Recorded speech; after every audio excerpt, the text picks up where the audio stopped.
নমস্কাৰ আশা কৰো সকলো ভালে আছে আজি নতুন এটা ভিডিঅলৈ আপোনালোকক স্বাগতম জনাইছো আৰু মই কিছুদিন আগতে এটা ভিডিঅত আপোনালোকক জনাইছিলো যে ইলেকশ্যনৰ ৰিজাল্ট দিয়াৰ পিছত নিশ্চয় আমালৈ এটা ভাল খবৰ আহিব পাৰে আৰু ঠিক তেনেদৰে এটা ভাল খবৰ আহিছে আপোনালোকে ভিডিঅটো শেষলৈকে চাই থাকিব স্কিপ নকৰিব সো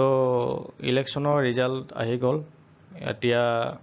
ইলেকশ্যনৰ ৰিজাল্ট দিয়াৰ পিছতে আমালৈ এটা ভাল খবৰো আহিছে আপোনালোকক মই ভিডিঅ সহকাৰে দেখাই আছো গুড নিউজটো সো বলকচোন ভিডিঅটো আৰম্ভ কৰো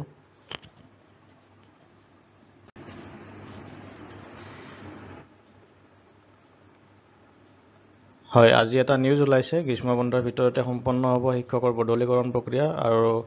ৰাজ্যত পুনৰ আৰম্ভ হ'ব শিক্ষক নিযুক্তি প্ৰক্ৰিয়া প্ৰাথমিক মাধ্যমিক পৰ্যায়ত সম্পন্ন হ'ব শিক্ষক নিযুক্তি সো এইখিনি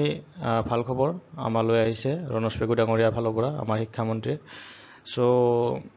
মাননীয় শিক্ষামন্ত্ৰী ডাঙৰীয়া এইখিনি কথা আজি এটা চেনেলত জনাইছে নিউজ ডেইলি 24 চেনেলত সো ভাল খবৰ বুলিয়ে ক'ব লাগিব কাৰণ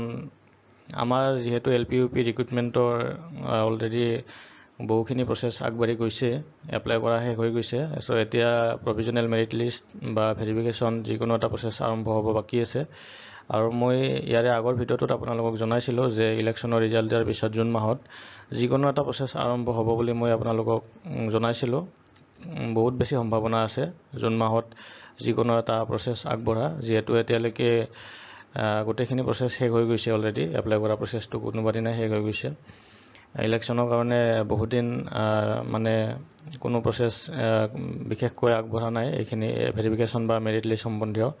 সো ইলেকশ্যনৰ যেহেতু এতিয়া ৰিজাল্ট ওলাই গ'ল এতিয়া যিকোনো এটা প্ৰসেস আৰম্ভ হোৱাৰ যথেষ্ট সম্ভাৱনা আছে এইটো মাহত আৰু ঠিক সেই সময়খিনিতে আমাৰ মানে এটা ভাল নিউজ আহিছে এতিয়া এইটো মাহতে খুব মানে সম্ভাৱনা আছে যিকোনো এটা প্ৰসেস আগবঢ়া সো মই ভিডিঅটো আপোনালোকক দেখাই আছো আইন মতে আমি গৰম বন্ধৰ সময়ত সকলোবিলাক ট্ৰান্সফাৰ হ'ব লাগে গতিকে গৰম বন্ধ আহি আছে গৰম বন্ধৰ আগে আগে যিখিনি আইন মতে সিদ্ধ মানে যিখিনি ট্ৰান্সফাৰ পোৱাৰ যোগ্য সকলোৱে অৰ্ডাৰ লাভ কৰিব শিক্ষা হেতুৰ জৰিয়তে ট্ৰান্সফাৰ এপ্লিকেশ্যনৰ প্ৰক্ৰিয়াটো অলপ সময় লয় এটা ৰিক্ৰুটমেণ্ট অলৰেডি এডভাৰটাইজমেণ্টটো ওলাই গৈছে প্ৰাথমিক শিক্ষাটো সকলোৱে এপ্লিকেশ্যনো গ্ৰহণ কৰা হ'ল ছেকেণ্ডেৰীৰ ক্ষেত্ৰত পৰীক্ষা অনুষ্ঠিত হ'ব গতিকে পৰীক্ষা অনুষ্ঠিত কৰাৰ কাৰণে ইতিমধ্যে আমি সেৱাক এটা ব্লু প্ৰিণ্ট ৰোডমেপ ৰূপৰেখা প্ৰস্তুত কৰাৰ কাৰণে দায়িত্ব দিয়া আছে MCCৰ কাৰণে গোটেই প্ৰক্ৰিয়াখিনি যেহেতু বন্ধ আছিল এতিয়া MCC প্ৰত্যাহাৰ হোৱাৰ পাছত এই গোটেই প্ৰক্ৰিয়াটো আমি 2 দিনতে আকৌ আৰম্ভ কৰিম টেট কাম ৰিক্ৰুটমেণ্ট পৰীক্ষা সোনকালে হ'ব মই এতিয়াই আপোনাক দিন তাৰিখ সময় কৈ দিব নোৱাৰোঁ কিন্তু প্ৰক্ৰিয়াটো অব্যাহত আছে MCCৰ কাৰণে স্থগিত আছিলে এতিয়া আকৌ আৰম্ভ হ'ব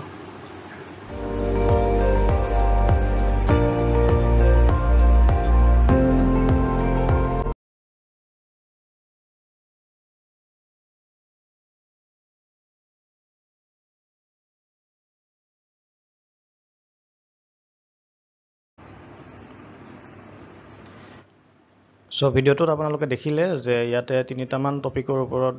কথাখিনি কোৱা হৈছে শিক্ষক বদলীকৰণ প্ৰক্ৰিয়া লগতে টেট কাম ৰিক্ৰুটমেন্ট আৰু লগতে DWA আসামৰ LPUP ৰিক্ৰুটমেন্টৰ ক্ষেত্ৰত সো যেহেতু এপ্লিকেশন অলৰেডি এপ্লাই কৰা হৈ গৈছে এইটো মাহত যিকোনো এটা প্ৰসেস আৰম্ভ হোৱাৰ যথেষ্ট সম্ভাৱনা আছে আৰু লগতে টেট কাম ৰিক্ৰুটমেন্টটো